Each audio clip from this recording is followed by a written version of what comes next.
பக்கத்துல இருந்து முதலுதவி சிகிச்சை தரத்துக்காக எப்படி சிகிச்சை தரலாம், அவர்களை எப்படி காப்பாற்றலாம், உடனடியாக அவர்களை காப்பாற்றி அவர்களை உடனடியாக மருத்துவமனைக்கு அழைத்து செல்வதற்கு முன்பாக முதலுதவி சிகிச்சை எப்படி தருவது என்பதை பற்றிய ஒரு விழிப்புணர்வை JCI ஈரோடு சூப்பர் கிங்ஸ் இந்த JC விழா வாரங்களான இந்த வாரத்தில் இந்த நிகழ்வை நடத்துள்ளது. இதற்காக வந்திருக்கும் இந்த சிறப்பு விருந்தினர் பிரேம்சரன் அவர்களை வரவேற்கிறோம்.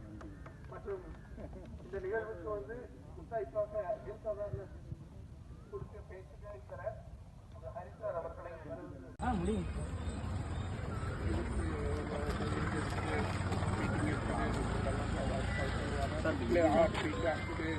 அந்த மாதிரி சொல்லுவாங்களா சார்? அதுவும் உள்ள நிறைய வசதிகள் இருக்குது. அது டிஃப்ரெண்ட் ஆஃப் பேஷண்ட் கண்டிஷன் பொறுத்து தான் நமக்கு மாறும். இப்போ எல்லாத்துக்குமே கார்டியாக் பேஷண்ட் எல்லாத்துக்குமே அரெஸ்ட் வரும்னு கேட்டிங்கன்னா வராது. ஒரு சில பேஷண்ட்ஸ் என்னென்ன கண்டிஷன் இருக்காங்களோ அதுதான். அவர் டேப்லெட் எடுக்கிறாரு எடுக்கல அப்படிங்கிறது நமக்கு தெரியாது. யாராக இருந்தாலும் ஃபர்ஸ்ட் எய்டுங்கிறது யாராக இருந்தாலும் இதுதாங்க சார் அமெரிக்கன் ஹாஸ்பிட்டல் டேப்லெட் எடுத்துருக்காரா, பார் பேஷண்ட் இருக்காரா சார்? அது நமக்கு தேவையில்லையே. நம்ம நாம என்ன பண்றோம், பிளைண்டா பண்றோம். ஹார்ட் அவருக்கு நின்று போச்சு, அப்போதைக்கு முதலுதவி என்ன, ஹார்ட் கம்ப்ரெஷன் தான். 108 வர வரைக்கும் நீங்கள் அவரை எனர்ஜிக்காக வைக்க போகிறீங்க. உள்ள செல்ஸை ஆக்டிவாக அவங்க ஃபர்ஸ்ட் எய்ட் பண்ணாதான் அவரை காப்பாற்ற முடியும். பட் அவர் ஏதாவது ஒரு எலக்ட்ரிக் ஷார்க் உள்ளே போயிட்டு இருக்கணும். அதுக்காக அதை கொடுத்துட்டு இருக்கிறோம். நம்ம கண்டுக்காம விட்டோம்னா டக்குன்னு அவங்க இறந்து சீக்கிரம் மாரடைப்பாகிறது வயல் டிரைவிங் அப்போ இல்லை அப்படின்னா நம்ம நடந்துட்டு போயிட்டு இருக்கப்போம். இதுக்கெல்லாம் காரணம் என்னன்னா அப்படின்னா நம்ம பேட் ஹேபிட்ஸ் மற்ற இதெல்லாம் இருக்கலாம். ஸோ அவங்கள காப்பாற்றுறது நம்ம எங்களோட வேலை மட்டும் இல்லை. அதுக்கு முன்னாடி பொதுமக்களாகிய நீங்களும் அவங்கள காப்பாற்றலாம். ஸோ அவங்கள என்னென்ன பண்ணலாம்? First of the point, crowd சேர்க்கக்கூடாது. அவங்கள கொஞ்சம் ஃப்ரீயாக விடணும், நல்லா ஏர் கிடைக்கிற மாதிரி. நெக்ஸ்ட் அவங்கள ஷோல்டர் தட்டி நல்லா கிளாப் பண்ணி கூப்பிடணும். இன்கேஸ் அவங்களுக்கு நேம் தெரியாமல் இருக்கலாம். யாராக இருந்தாலும் சார் ஆர் மேம் இனியும் கால் பண்ணலாம். அவங்கள அப்படி கூப்பிட்டு ஷோல்டர் தட்டி நல்லா எழுப்புறீங்க அப்படின்னா, எந்திரிக்கல அப்படின்னா ஒன்றும் பயப்பட வேணாம். ஃபஸ்ட்டு என்ன பண்ணலாம் அப்படின்னா, ரெண்டு கை பார்க்குறீங்க. அது உங்களுக்கு சும்மா தெரிஞ்சால் தட்டி கூப்பிட்றீங்க. சார் அப்படின்னா எந்திரிக்கல அப்படின்னா என்ன பண்ணணும் அப்படின்னா நீங்கள் மூச்சு வர்றது நல்லா தெரியும், செஸ்ட் ரைசிங். ஆனால் இவருக்கு இருக்காது கார்டியாக் அரெஸ்ட் பேஷண்ட். அப்படின்னா என்ன பண்ணலாம் அப்படின்னா, உடனே ஒருத்தர் உடனே பக்கத்தில் இருக்கிற 108க்கு கால் பண்ண சொல்லிட்டு நம்ம ஹோல்டிங் டெக்னிக் வேணும்னா ஃபஸ்ட்டு இது லெஃப்ட் ஹேண்ட் டாமினேட் ஹேண்ட் மேலே இருக்கணும், அன்டாமினேட் ஹேண்ட் நான் டாமினேட் ஹேண்ட் இப்படி இருக்கணும். ஸோ இதுதான் இந்த ஹோல்ட் பண்ணுற டெக்னிக். ஓகேங்களா?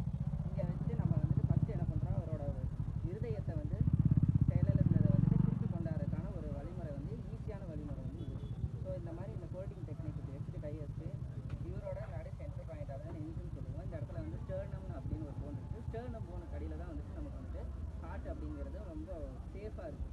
ஸோ இப்போ என்ன பண்ணுறோம் அப்படின்னா, இந்த இதில் ப்ரெஷர் கொடுக்கும்போது என்ன ஆகும் அப்படின்னா, நமக்கு உள்ளே ஏற்கனவே ப்ரெஷர், அதோட சேர்த்து நம்ம இங்கே ப்ரெஷர் கொடுக்கும்போது அந்த ப்ரெஷர்னால ஹார்ட்டில் இருக்கிற ஒரு எலக்ட்ரிக் நோடு ஆக்டிவேட் ஆகுது. ஓகேங்களா? அதுதான் இதோட மெயின் சிம்பிளே ஒரு ப்ரெஷர்னால அந்த ஹார்ட்டு ஒரு எலக்ட்ரிக் சிக்னலை தூண்டி விடுறோம். அதனால் வர்றதுக்கு ஹார்ட் மறுபடியும் மீண்டு வருவோம் அப்படிங்கிறது இது ஒரு கான்செப்ட்.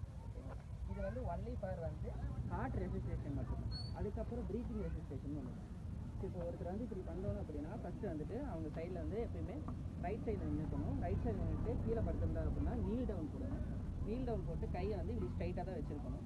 உங்கள் பொசிஷன் என்ன அப்படின்னா, இப்படியாச்சும் ஸ்மாலாக அழுத்தணும். அதாவது 5 சென்டிமீட்டர் டெப்த் பண்ணணும். ஓவர் வெயிட்டு கொடுக்கக்கூடாது. ஃபாஸ்ட்டாக அக்ரெசிவாகவும் ஃபீல் பண்ணக்கூடாது. அதாவது என்னன்னா இப்படி கம்ப்ரெஷன் பண்ணணும். ஓகேங்களா?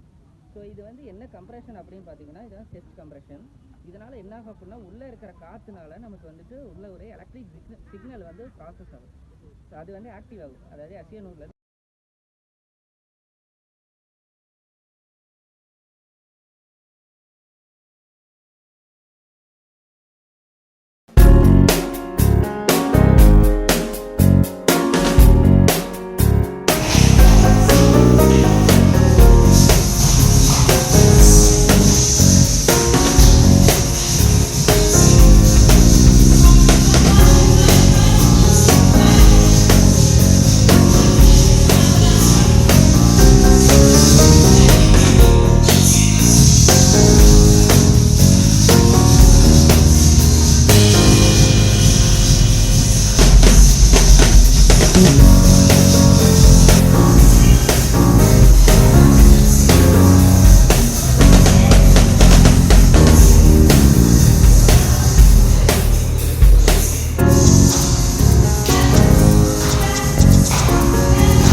சுகர் வந்து ஒரு 60 கிளைசமிக்ஸ் இண்டெக்ஸுக்குள்ள நீங்க ஃபுட் எடுத்துக்கிட்டீங்கன்னா உங்க சுகர் பேலன்ஸ்ட் ஆகும்.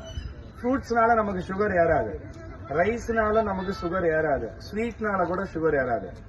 சுகர் ஏன் இன்க்ரீஸ் ஆகுதுன்னா நம்ம எடுக்கிற நார்மல் ஃபுட்ல ஹை கார்போஹைட்ரேட் ஹை சுகர் இருக்கிறதுனால தான் நமக்கு ஏறுது. இப்போ எக்ஸாம்பிள் சொன்னா நீங்க காலைல என்ன சார் சாப்பிடுவீங்க? இட்லி தோசையில அதிகமா மாவுச்சத்து இருக்குது, அதிகமா அது உள்ள போனா சர்க்கரையா தான் கன்வெர்ட் ஆகும்.